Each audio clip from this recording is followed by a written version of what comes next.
दमदार 10 में आपका स्वागत है। दमदार 10 में आज आपको यूपी के हाथरस का पूरा सच दिखाएंगे और वो भी डायरेक्ट ग्राउंड जीरो से। पूरा देश जानना चाहता है कि हाथरस केस की सच्चाई क्या है। क्या वाकई पूरे मामले में साजिश हुई? इसे लेकर न्यूज नेशन के 2 रिपोर्टर हाथरस के उसी गांव में जा पहुंचे जहां पीड़िता का परिवार और आरोपी का परिवार दोनों रहते हैं।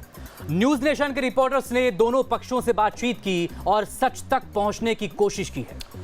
आज दमदार 10 में सबसे पहले देखिए हाथरस कांड, 100 झूठ 1 सच।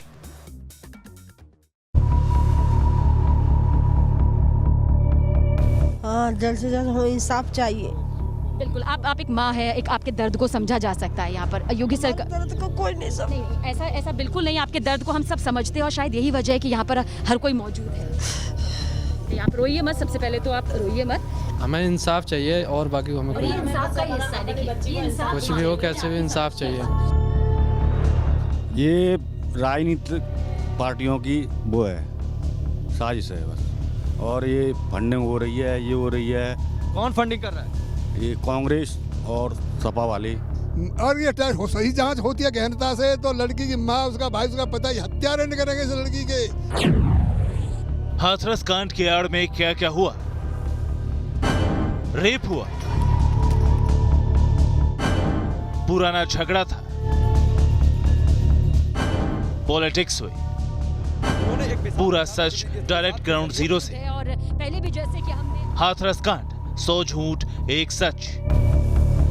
ये रास्ता जाता है हाथरस की बेटी के घर की तरफ। वो बेटी जो अब इस दुनिया में नहीं है, लेकिन आपको बता दें, आज हमारी टीम इस घर में मौजूद थी। हमने हाथरस की बेटी के पिता से बातचीत की, उनकी माता से बातचीत की, उनके भाई से बातचीत की, उनकी बुआ से बातचीत की और परिवार के बाकी और सदस्यों से भी हमने खुलकर हर वो सवाल पूछे जिनके जवाब आप जानना चाहते हैं। हमें तमाम सवालों के जवाब यहाँ पर मिले, लेकिन वो सवाल कौन से थे वो जरूर बता देते हैं। वो सवाल थे नार्को टेस्ट को लेकर, वो सवाल थे सीबीआई जांच को लेकर, वो सवाल थे फोन कॉल्स की डिटेल को लेकर जो कि अब आई है, जो कि कई सवाल यहां पर खड़े कर रही है। वो सवाल थे जातीय हिंसा भड़काने की साजिश को लेकर। कुछ सवालों के जवाब हमें यहां पर जरूर मिले, लेकिन कुछ ऐसे भी सवाल थे जिनके जवाब पीड़ित परिवार ने कुछ गोलमोल तरीके से दिए। मैं भी दिन भर हाथरस में मौजूद था। मैंने आरोपी के घर के लोगों से बातचीत की है, उसके आसपास के लोगों से भी बातचीत की है। सबका ये कहना है कि हाथरस में एक बड़ी साजिश रची गई है और इसी साजिश के तहत ये पूरा बवाल खड़ा किया गया। उन्होंने आरोप ये भी लगाया कि ये सब कुछ दरअसल विपक्ष के इशारे पर रचा गया और इस मामले को तूल देने के लिए और बड़ी मात्रा में हिंसा फैलाने के लिए फंडिंग भी की गई। हाथरस केस की सच्चाई क्या है? क्या वाकई पूरे मामले में साजिश हुई? इसे लेकर न्यूज नेशन के 2 रिपोर्टर हाथरस के उसी गांव में पहुंचे जहां पीड़ित और आरोपी दोनों का परिवार रहता है। ये वही गांव है जहां पहुंचने के लिए 3 दिन पहले तक राजनेता सड़क पर रण छेड़ने के लिए तैयार थे। दिल्ली से कोलकाता तक के नेता इस गांव से एक ऐसा आंदोलन खड़ा करना चाहते थे जिसकी तपिश में वो अपनी सियासी रोटियां सेक सके। हाथरस कांड के बाद यूपी को जातीय दंगों की आग में झोंकने की साजिश तक रची गई। अब इंटरनेशनल फंडिंग के सबूत तक सामने आ चुके हैं, जिसके बाद अब इस गांव में सन्नाटा पसरा है। लेकिन न्यूज नेशन एक जिम्मेदार चैनल होने के नाते ग्राउंड जीरो तक पहुंचकर ये जानने की कोशिश की कि आखिर सच्चाई क्या है। सबसे पहले हम आपको पीड़ित परिवार का पक्ष दिखाएंगे। हमने उनसे एक एक सवाल पूछा जिसका जवाब हर कोई जानना चाहता था। हाथरस केस को लेकर हकीकत क्या है, इसको लेकर जांच चल रही है। लगातार नए एंगल और नए पहलू निकलकर सामने आ रहे हैं। जो सबसे नया खुलासा हुआ है वो बेहद चौंकाने वाला है और सबसे नया खुलासा फोन डेटा रिकॉर्ड को लेकर है, यानी सीडीआर जो कॉल डेटा रिकॉर्ड को लेकर है। कहा यह जा रहा है कि जो मुख्य आरोपी है और जो पीड़िता का भाई है उसके बीच 104 बार फोन पर बातचीत हुई। पूरा कॉल ड्यूरेशन करीब 5 घंटे का है। सबसे पहले मैं आपको दूरी दिखाता हूँ। मेरे पीछे जो आप तस्वीर देख पा रहे हैं, जो हरे रंग की दीवार है, वो हरे रंग की दीवार पीड़िता का घर है और इसके ठीक अपोजिट यानी उल्टी दिशा में अगर हम जाते हैं, मैं चाहूँगा कैमरामैन मनोज आपको तस्वीर दिखाएं। इसकी ठीक उल्टी दिशा में जो दीवार आपको दिखाई दे रही है वो दीवार दरअसल मुख्य आरोपी का घर है। और अगर आप डिस्टेंस यानी दूरी को अगर आप मापते हैं तो करीब 150 से 200 मीटर की दूरी होगी। सवाल ये उठता है कि अगर देर रात फोन पर बातचीत हुई, पूरा कॉल ड्यूरेशन करीब 5 घंटे का है, 104 बार फोन पर बातचीत की जाती है, देर रात भी ये बातचीत होती है, तो ऐसी कौन सी बातचीत थी जो देर रात को करनी पड़ी? ये वही कॉल डिटेल्स है जिसके सामने आने के बाद अब हर कोई इसका सच जानना चाहता है। तो हाथरस मामले में बड़ा खुलासा आपके सामने हम कर रहे हैं और जो जानकारी सामने आ रही है उसके मुताबिक जो पहला खुलासा है कॉल डिटेल्स के मुताबिक आरोपी और पीड़ित परिवार के बीच में बातचीत होती थी। जी हां, दूसरा बड़ा खुलासा आरोपी पीड़ित परिवार के बीच घंटों बातचीत होती थी, यानी सिर्फ एक या दो बार बात नहीं हुई है, घंटों बात लगातार होती रही है। तीसरा बड़ा खुलासा हाथरस मामले में मुख्य आरोपी संदीप बातचीत करता था, जो मुख्य आरोपी है वो खुद ही बातचीत करता था और आरोपी और पीड़िता के बीच में 104 बार फोन पर बातचीत हुई है, 104 बार। आपको बता दें कि अक्टूबर 2019 से मार्च 2020 में 5 घंटे की बातचीत है जिसका खुलासा यहां पर हम कर रहे हैं। यह 5वां खुलासा है हाथरस का, जिसके बाद कई बड़े सवाल खड़े हो रहे हैं। न्यूज नेशन संवाददाता सबीना तमांग ने पीड़ित के घर के तमाम लोगों से इस कॉल डिटेल को लेकर सवाल किए। पहले आप भी सुनिए इस कॉल डिटेल पर पीड़ित का भाई क्या कह रहा है। कॉल डिटेल्स जो कि आरोप, देखिए जब तक हम आरोपों का जवाब नहीं देंगे ना तब तक सच सामने नहीं आएगा। आरोपों का जवाब बिल्कुल खुलकर देना चाहिए। मुझे लगता है जितना खुलकर देंगे पूरा देश देखेगा, आपकी बात भी सुनेगा। अगर वहां से आरोप लग रहे हैं तो आपकी बात भी हम दिखाएंगे, 100% वैसा ही दिखाएंगे जैसा कि आप बोलेंगे। 104 बार बातचीत की जो बात सामने आई उससे लेकर आप क्या कहेंगे? वो लंबी बातचीत, वो मोबाइल फोन किसका था? वो पापा का था, वो ना ही मेरा था, मेरे नाम से रजिस्टर्ड भी नहीं है वो। और ये बहन भी अनपढ़ थी, वो फ़ोन भी मतलब पापा के पास ही रहता था।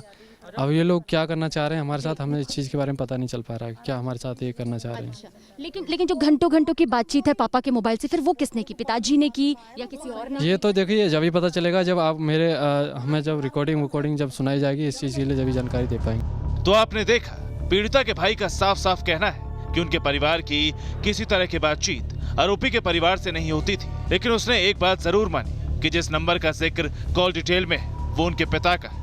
हमने इस पर पीड़िता के पिता से भी बात की, लेकिन उन्होंने जो जवाब दिया वो हैरान करने वाला था। लेकिन उससे पहले आप ये देखिए कॉल डिटेल को लेकर पीड़िता की मां क्या कह रही है। एक कॉल डिटेल जिस तरह से यहाँ पर सामने आ रही है जिसमें बताया जा रहा है कि आरोपी से लंबी लंबी बातचीत हुई। बहुत सारी बात की जा रही है, उन्होंने घर से हमें कोई मतलब ही नहीं था। इधर से भी और उधर से भी, आरोपी की तरफ से भी आप लोगों की तरफ से भी बातचीत की गई, घंटों घंटों बातचीत की गई। आपके हाथरस की बेटी के भाई हैं वो, उन्होंने सीधे और साफ तौर पर कहा कि ये मेरे पिताजी का फ़ोन था। तो यानी क्या उनके फ़ोन से बातचीत होती थी? वही फ़ोन था, वही ले जाते। वो एक कॉलेज है, माँ वो काम करते, उन्हीं पे वो फ़ोन, घर पे एक फ़ोन नहीं, वही सादा फ़ोन है। तो फिर इतनी लंबी डिटेल कैसे आ गई? सब बनाई जा रही है, सब बातें, सारी बात बनाई जा रही है। मां मानती कि सामाजिक सरोकारों को निभाने के लिए कभी कभी आरोपी के परिवार से बातचीत तो होती थी। यही सवाल हमने पीड़ित की बुआ से भी किया। 104 बार फोन कॉल्स की जो डिटेल सामने आ रही है कि आरोपी में और भाई में आपस में ये बातचीत हुई। भाई का कहना है कि वो पिताजी का फोन था, लेकिन क्या बातचीत? बेटा वो पिताजी का ही फोन था, वो पिताजी का फोन, वो प्रधान पे भी है, प्रधान पे फोन है भैया का नंबर, जो 25 साल पुराना, जो लाला बता रहे हो अभी। तो इतनी लंबी लंबी घंटों की जो बातचीत थी वो उनके साथ हुई, आप कह रहे हो परिवार के साथ नहीं हुई? हमारे कोई परिवार के साथ बात नहीं हुई, क्योंकि हमारी बच्ची पढ़ी लिखी नहीं थी, वो फोन कहीं उठाती नहीं थी, तो वो काय को बात करेगी, वो क्या मतलब है? अब आप कॉल डिटेल्स पर पीड़िता के पिता का पक्ष सुनिए। आपके बेटे से मेरी बातचीत हुई, काफी लंबी बातचीत हुई। उन्होंने कहा कि भाई हमारा कोई संबंध नहीं था, हमारी बातचीत नहीं थी, कैसे आ रही है मालूम नहीं, लेकिन उन्होंने कहा वो फोन आपका था। हाँ, फ़ोन तो हमारा था, जो हम नरेगा फरेगा में भी काम करते हैं, तो हमने प्रधान जी को भी फ़ोन दे रखो है, फ़ोन नंबर जो उनसे बातचीत होती रहती कि हमारे पैसा आए नरेगा में कि नहीं आए। तो ऐसे कहते हैं कि उनने कोई मतलब साजिश रची हो हमारे। अच्छा, आपका फ़ोन कभी खोया था बीच में या फिर किसी और के हाथ में बार बार जाता था, ऐसा कुछ आप कहना चाहेंगे? क्योंकि आप कह रहे हैं आपका फ़ोन भी आपके पास रहता था। हाँ, मुझे फ़ोन तो मतलब खोए गए कहा कहते, एक दफ़े कहा कहते, बाकी सिम मैंने दूसरी निकलवाई 1-2 बार। अच्छा, आप कह रहे हैं कि आपका सिम पहले खो चुका था? हाँ, मतलब जो नंबर यहाँ पर सामने आ रहा है, आप ये कह रहे हैं कि वो नंबर आपसे खोया था पहले? पहले कहा कहते बहुत दिन पहले खो गए, तो फिर मैंने वही नंबर की कहा, दूसरे दिन ही कहा कहते वो निकलवा ली। तो सुना आपने, पीड़ित परिवार कॉल डिटेल्स पर गोलमोल जवाब दे रहा है। सीधा और साफ जवाब किसी के पास है नहीं, और यही सवाल खड़े करता है, और यही सवाल आरोपी के घर वाले और उनके रिश्तेदार कर रहे हैं। 104 बार फोन पर बातचीत हुई है, जो नई जानकारी सामने आ रही है, कॉल डिटेल निकलकर सामने आई है, इस बारे में आप क्या कहना चाहते हैं? वाकई ऐसा था, पहले से इन लोगों के बीच दोस्ती थी? हाँ सर, यही बताया जा रहा है कि उसमें ये कॉल डिटेल जो निकल के आ रही है वो 2 साल पहले की है इनके पास में, ठीक है ना। वो तो वही जो सामने जो भी चीज़ मिल रही है हमको देखने के लिए, वो आपके सामने हकीकत है, आपके सामने हकीकत आ रही है ये कि लड़का लड़की के संबंध थे पहले से, इसमें कोई बलात्कार नहीं है, न कोई गैंगरेप है, उनके प्रेम संबंध है। दूसरा बड़ा सवाल नार्को टेस्ट से जुड़ा है। आरोपियों ने पुलिस को जो बयान दिए हैं उसके मुताबिक इस पूरे मामले में कई राज है, जिसका खुलासा नार्को टेस्ट के जरिए ही संभव है। नार्को टेस्ट को लेकर न्यूज नेशन ने पीड़िता के भाई से बात की। पीड़िता का भाई और पूरा परिवार नार्को टेस्ट से साफ साफ इंकार कर रहा है। देखिए, नार्को टेस्ट का सवाल इसलिए बार बार पूछा जा रहा है कि आप अगर छोड़ दीजिए बाकी केसेस को कि बाकी मामलों में क्या हुआ, आप भाई हैं, आपने अपनी बहन खोई है, उसका दर्द पूरा देश इस वक्त समझ भी रहा है, लेकिन नार्को टेस्ट अगर करवाने की बात सामने आ रही है तो फिर क्या आपका परिवार तैयार है या नहीं? क्योंकि सवाल यही उठ रहे हैं कि आखिर आप लोग क्यों नहीं करवा रहे, क्यों झिझक रहे हैं, क्यों बार बार ये मामले सामने होंगे तब? झिझक नहीं रहे। जब हमने बोला है, हमने बोल दिया है, जब पीड़ित परिवार की अगर किसी का हुआ हो तो हम राजी हैं करवाने के लिए। और आप चाहते हैं कि सुप्रीम कोर्ट के अंडर में सीबीआई जांच हो, योगी सरकार जो चाहती है, क्या आप उनकी इस मांग के साथ हैं? हाँ, देखिए, होना चाहिए सुप्रीम कोर्ट के जरिए। सीबीआई जांच मांग होगी तो दूध का दूध पानी का पानी पूरी तरह से हो जाएगा, वो भी सुप्रीम कोर्ट की निगरानी में हुई तो। नहीं, दूध का दूध पानी का पानी तो सुप्रीम कोर्ट के जरिए भी हो सकता है, और हमारी तो यही है कि अगर उनके जरिए हो रहा है सुप्रीम कोर्ट के तो ठीक है। तो सीबीआई जांच की मांग क्या आप करते हैं? मतलब नहीं, सीबीआई जांच नहीं तो उसके जरिए की मांग रखी हुई है। अब आप गाँव वालों का भी पक्ष समझ लीजिए। इनका साफ साफ कहना है कि पीड़ित परिवार को नार्को टेस्ट से परहेज क्यों। विपक्षी पार्टियों ने फंडिंग किया और फंडिंग करके एक राजनीतिक माहौल यहाँ पर खड़ा कर दिया ताकि उसका सियासी फायदा लिया जा सके। ऐसा सर मैं आपके चैनल के माध्यम से बताना चाहूँगा, ये बेहतर जो है बेचारे सीधे पढ़े लिखे नहीं है, ज़्यादा काबिल भी नहीं है, इनको इनको ट्यूशन पढ़ाया गया है। अगर तुम नार्को टेस्ट के लिए तैयार हो जाओगे सारे फंसाएंगे और बचेंगे हम भी नहीं। और ये टेस्ट सही जांच होती है गहनता से तो लड़की की माँ, उसका भाई, उसका पता हत्यारे नहीं करेंगे इस लड़की के। उसको दबाने के लिए सब कुछ किया है, फंडिंग किया पैसे की, तुमको 50 लाख मिलेगा, 1 करोड़ मिलेगा, उसके लालच में कर रहे हैं सब। ये कराया, ट्यूशन पढ़ा रहे हैं, अब आज भी मौजूद है उसके घर में कुछ लोग। ये चिता हाथरस की उस बेटी की जिसकी दिल्ली के सफदरगंज में अस्पताल में मौत होने के बाद 29 सितंबर की देर रात हाथरस के इस गांव में अंतिम संस्कार किया गया। और अब आपको यह भी बताते हैं कि जो हलफनामा दाखिल किया गया है उसमें क्या कुछ जिक्र है। सफदरजंग अस्पताल से ही हंगामा शुरू किया गया जब पीड़िता वहां इलाज कराने के लिए पहुंची थी। भीम आर्मी लगातार जातिगत रंग देने की कोशिश कर रही थी इस पूरे मामले को। साथ ही आपको बता दें हजारों की संख्या में गांव में जुटने की योजना भी बना ली गई थी। ये इंटेलिजेंस इनपुट मिले हैं। बाबरी केस की वजह से पहले ही यूपी में हाई अलर्ट था, उसकी सुनवाई होनी थी। कोरोना की वजह से भारी संख्या में लोगों का जुटना पहले से मना था। और क्या कुछ तर्क दिए हैं ये आपको बता दें। हिंसा को रोकने के लिए रात में अंतिम संस्कार करना जरूरी था, नहीं तो शव को लेकर प्रदर्शन करने की मंशा थी। तो सरकार की तरफ से ये तमाम बिंदु जो हैं वो रखे गए हैं कि क्या कुछ वजह रही हैं प्रशासन के सामने। हालांकि पीड़िता का परिवार यूपी पुलिस के इस हलफनामे से इत्तेफाक नहीं रखता। पीड़ित परिवार का आरोप है कि उसकी अनुमति के बिना पीड़िता का अंतिम संस्कार किया गया। नार्को टेस्ट में भाई साहब देखिए दिक्कत क्या है, नार्को टेस्ट तो बस यही है ना कि हकीकत सामने जाएगी। आरोपियों के तो होने चाहिए, इसमें कोई दो राय नहीं है, लेकिन परिवार का क्यों ना हो? इसके पीछे सिर्फ ये वजह कि किसी का अगर हुआ है किसी और पीड़ित परिवार का तभी होगा। देखिए, हमारा तो यही कहना है कि हमें इंसाफ मिलना चाहिए, कैसे भी हो इंसाफ। हमारी बहन के साथ इतना बड़ा अत्याचार, अगर ऐसा ही कुछ था तो इन लोगों ने फिर रात को डेड बॉडी क्यों अंतिम संस्कार कर दिया उसका बिना हमारे परमिशन के? अच्छा, मगर जो हलफनामा दिया उसमें कहा है कि अगले दिन क्योंकि मामला सामने आने वाला था अयोध्या बाबरी के केस को लेकर, हिंसा ना फैले, एक बड़ी खबर भी थी, इसीलिए आप परिवार की मंजूरी से? नहीं, परिवार की मंजूरी नहीं थी इसमें। अगर परिवार की मंजूरी होती तो परिवार साथ में होता अंतिम संस्कार के समय। हालांकि यहाँ भी गाँव वालों का कहना कुछ और है। सीबीआई जांच से परिवार इनकार कर रहा है। परिवार यह कह रहा है कि नार्को टेस्ट हम नहीं कराना चाहते, जबकि जो आरोपी है वो कह रहा है कि ठीक है हम कोई भी जांच के लिए तैयार है। हाँ, वो परिवार पूरी तरह तैयार है और हम भी कहते हैं जो दोषी हो उसके खिलाफ कार्रवाई हो, निर्दोष उसको छोड़ा जाए। दंगों की बड़ी प्लानिंग थी। पीएफआई के 4 लोग गिरफ्तार किए गए हैं। पीएफआई के 4 लोग गिरफ्तार किए गए हैं। आपको इन तमाम आरोपों में और जो पुलिस जांच कर रही है इसमें आपको कितना दम नजर आता है? नहीं, हम तो सत्य के साथ हैं। जांच बढ़िया चल रही है और केवल राजनीतिक पार्टियां केवल लूटी सेकने के लिए कह रही हैं। यहाँ अब आप ये समझिए अभी हाथरस केस के अलग अलग मामलों की जांच कौन कौन सी एजेंसियां कर रही हैं। तो आपको बता दें कि हाथरस मामले की जांच किस तरीके से हो रही है और किस तरीके से बाकी जांच एजेंसियां इस पूरे मामले में सामने आ रही हैं। देखिए जरा, सबसे पहले स्थानीय प्रशासन की तरफ से जांच की गई। राज्य सरकार की तरफ से कहा गया कि एसआईटी का गठन किया जाता है ताकि बेहतर तरीके से जो तमाम पहलू हैं वो सामने आ सकें। एसआईटी को जो अवधि है उसकी जांच की उसमें इजाफा किया गया है। उसके बाद ऐलान किया जाता है कि इस पूरे मामले की जांच सीबीआई से करवाई जाएगी। लेकिन जब एक बड़ा खुलासा होता है, जब खुलासा होता है उत्तर प्रदेश को दंगों की आग में जलाने का, खुलासा होता है कि 100 करोड़ रुपए की फंडिंग आखिर विदेश से कैसे आई, किस तरीके से वो पैसा पहुंचा और उस पैसे का इस्तेमाल कहां कुछ किया जाना था। तो इस पूरे मामले में प्रवर्तन निदेशालय यानी ईडी की एंट्री होती है और अब जो जानकारी मिल रही है उसके मुताबिक अब इस हाथरस मामले की जांच प्रवर्तन निदेशालय यानी ईडी भी करने जा रही है। तो कुल मिलाकर 4 एजेंसियां आपके सामने, डिस्ट्रिक्ट एडमिनिस्ट्रेशन, एसआईटी, सीबीआई और प्रवर्तन निदेशालय यानी ईडी। लेकिन पीड़ित परिवार को देश की सबसे बड़ी जांच एजेंसी पर भी भरोसा नहीं। और आप चाहते हैं कि सुप्रीम कोर्ट के अंडर में सीबीआई जांच हो, योगी सरकार जो चाहती है, क्या आप उनकी इस मांग के साथ हैं? हाँ, देखिए होना चाहिए सुप्रीम कोर्ट के जरिए। सीबीआई जांच मांग होगी तो दूध का दूध, पानी का पानी पूरी तरह से हो जाएगा, वो भी सुप्रीम कोर्ट की निगरानी में हुई तो। नहीं, दूध का दूध, पानी का पानी तो सुप्रीम कोर्ट के जरिए भी हो सकता है और हमारी तो यही है कि अगर उनके जरिए हो रहा है सुप्रीम कोर्ट के तो ठीक है। तो सीबीआई जांच की मांग क्या आप करते हैं? मतलब नहीं, सीबीआई जांच नहीं तो उसके जरिए की मांग रखी हुई है। पीड़ित परिवार के इसी रवैये से गांव वाले भी परेशान हैं। गांव वालों का कहना है कि पीड़ित परिवार विपक्ष के नेताओं के इशारे पर इस तरह की बयानबाजी कर रहा है।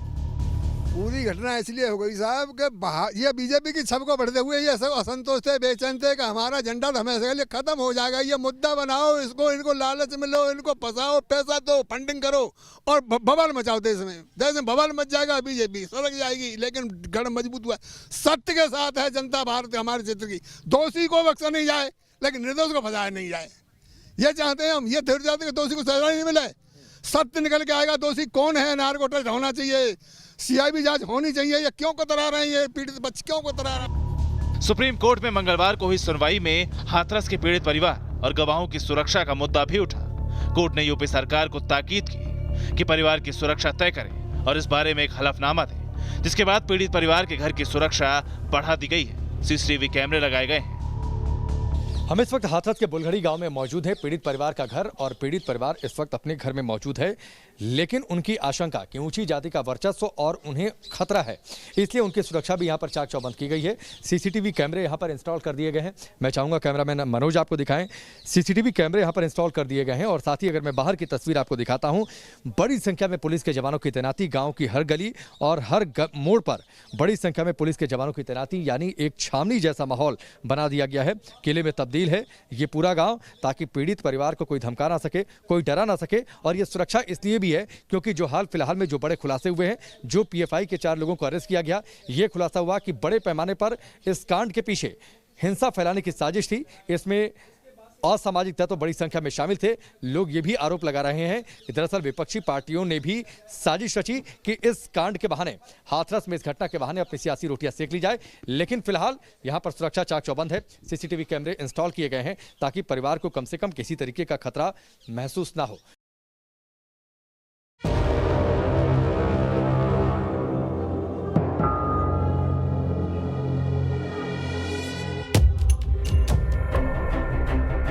जाहिर है पीड़ित परिवार को न्याय मिले, सुरक्षित रहे, इसके लिए उत्तर प्रदेश की सरकार कोई कसर नहीं छोड़ रही। लेकिन हाथरस कांड के पीछे जो षड्यंत्र किए जा रहे हैं, उस पर उत्तर प्रदेश की योगी सरकार की लगातार नजर बनी हुई। वायदों पर, झूठे नारों पर, जाति, क्षेत्र, मत और मजहब के आधार पर समाज को बांटने वाले लोग आज भी अपनी विभाजनकारी उस मानसिकता से बाज नहीं आ रहे हैं। आज भी वह पीढ़ी दर पीढ़ी विभाजन की मानसिकता उनके मनोमस्तिष्क पर उसी रूप में हावी हो रही है। इसलिए वे विकास उनको अच्छा नहीं लग रहा है, ये डेवलपमेंट उनको अच्छा नहीं लग रहा है। हाथरस केस को लेकर विपक्ष किस तरह साजिश कर रहा है, लोगों को भड़का रहा है, आपको इसके सबूत दिखाते। ये है कांग्रेस नेता शिवराज जीवन। इस वायरल वीडियो में शिवराज आरोपियों के हाथ काटने और आंखें निकालने की धमकी देते नजर आ रहे हैं। तो मैं इस गांव में इसलिए आया हूं, ये कहने आया हूं कि कभी अपने को कमजोर मत समझना। स्वराज जीवन की आवाज नहीं है, पूरे भारत के वाल्मीकियों की आवाज है। अगर किसी भी दरिंदे ने हमारी किसी भी बहन के उंगली भी लगाने की कोशिश की, किसी भी बहन के साथ अगर बदतमीजी करने की कोशिश की, तो हम माँ की कसम खा रहे, अगर उंगली हमारी तरफ लगाएंगे हम उनके हाथ को काट देंगे। ऐसे दरिंदों को, ऐसे शैतानों को, जिन्होंने मानवता का हनन किया है, जिनसे मानवता भी शर्मसार होती है। इस वीडियो के सामने आने के बाद पुलिस ने शिवराज जीवन के खिलाफ केस दर्ज कर जांच शुरू कर दी। नेता हैं शिवराज जी, उनका ये वीडियो है जिसमें उन्होंने कुछ आपत्तिजनक चीज़ों का वर्णन किया है इस संबंध में थाना गांधी पार्क पर एक तहरीर प्राप्त हुई है पुलिस को और उसके अनुसार सुसंगत धाराओं में मुकदमा दर्ज किया जा रहा है और आगे की वैधानिक कार्रवाई की जाएगी। इस साल आपको फरवरी का महीना याद होगा जब देश की राजधानी दिल्ली दंगों की आग में सुलगने लगी थी। किस तरह से दिल्ली में दंगे हुए थे, तमाम तस्वीरें देश भर ने देखी थी और सीधे तौर पर आरोप आया पीएफआई पर। जी हां, अब इसी संगठन पर एक बार फिर बड़ा आरोप लगा है और वो आरोप है कि यूपी में भी जातीय हिंसा फैलाने की कोशिश पीएफआई बड़े स्तर पर कर रहा था। हालांकि वक्त रहते इस साजिश का पर्दाफाश सुरक्षा एजेंसियों ने कर दिया। दरअसल हाथरस केस के पीछे जो खतरनाक साजिश थी वो आप समझिए। हाथरस केस के पीछे बहुसंख्यकों को लड़ाने की साजिश थी। कुछ मीडिया ने सच को छिपाया और अफवाह के जरिए माहौल बिगाड़ा गया। इसमें नेता मीडिया माफिया का गठजोड़ था। इसमें पीएफआई एमएनएस संगठन शामिल थे। इन सभी नमूनों के एक एक वक्तव्य, एक एक कृत्य जनता के सामने साफ गोई के साथ सामने आते हुए दिखाई दे रहे हैं। कोई कह रहा है फलानी जगह हम दंगा कराएंगे जाति के आधार पर, कुछ लोग उधर से मरेंगे, कुछ लोग इधर से मरेंगे, हमारे नेता आएंगे उसके बाद जाकर के राजनीति करेंगे। यानी एक गरीब की लाश पर राजनीति करने वाले इन चेहरों को पहचानिए तो देश के लिए और समाज के लिए कितनी विकृत सोच के साथ ये काम कर रहे हैं, कितनी बड़ी साजिश कर रहे हैं। हाथरस केस की जांच में प्रवर्तन निदेशालय यानी ईडी ने विदेशी फंडिंग के भी सबूत ढूंढ निकाले हैं। दावा यह किया जा रहा है कि हाथरस में बवाल के पीछे हिंसा फैलाने की एक साजिश रची गई और इसके लिए 100 करोड़ की फंडिंग भी की गई। दावा यह किया जा रहा है कि इसमें बड़ी मात्रा में पैसे विदेशों से आए और इसमें इस्लामिक देशों का बड़ा हिस्सा भी शामिल है। हाथरस में 100 करोड़ वाली साजिश का भी पर्दाफाश हुआ है। पीएफआई को 100 करोड़ से ज्यादा की फंडिंग की गई थी। मॉरिशस से 50 करोड़ से ज्यादा की फंडिंग आई। ये फंडिंग यूपी में दंगे फैलाने के लिए की गई थी। रातों रात एक वेबसाइट बनाई गई और वेबसाइट के जरिए इस्लामिक देशों से फंडिंग हुई। हमें तो अंदाजा था ही, यही प्लानिंग थी, बहुत बड़ी प्लानिंग थी। कैसे ध्वस्त किया जाए उत्तर प्रदेश को, कैसे ध्वस्त किया जाए योगी महाराज के पूरे प्रशासन को, कैसे ध्वस्त किया जाए भारतीय जनता पार्टी के संगठन को। ये बहुत बड़ी प्लानिंग थी। एटलीस्ट अब बाहर आ गई, देश को पता चल गया कि कैसे ये प्लानिंग होती है, कैसे शाहीन बाग रचा जाता है और कैसे दंगा होता है। और अब लोगों को पिछले दंगे भी जो कांग्रेस सरकार के थे वो सारे याद आ गए। जाहिर है हाथरस केस में एक और पीड़ित परिवार बार बार बयान बदल रहा है, सवालों के गोलमोल जवाब दे रहा है, तो वहीं हाथरस केस के पीछे बड़ी साजिश की जा रही है। ऐसे में सुरक्षा एजेंसियों के सामने सच्चाई को अदालत तक लाना बड़ी चुनौती है। हाथरस से सबीना तमांग, राकेश पांडे, नीरज चक्रपाणी के साथ टीम न्यूज़ नेशन।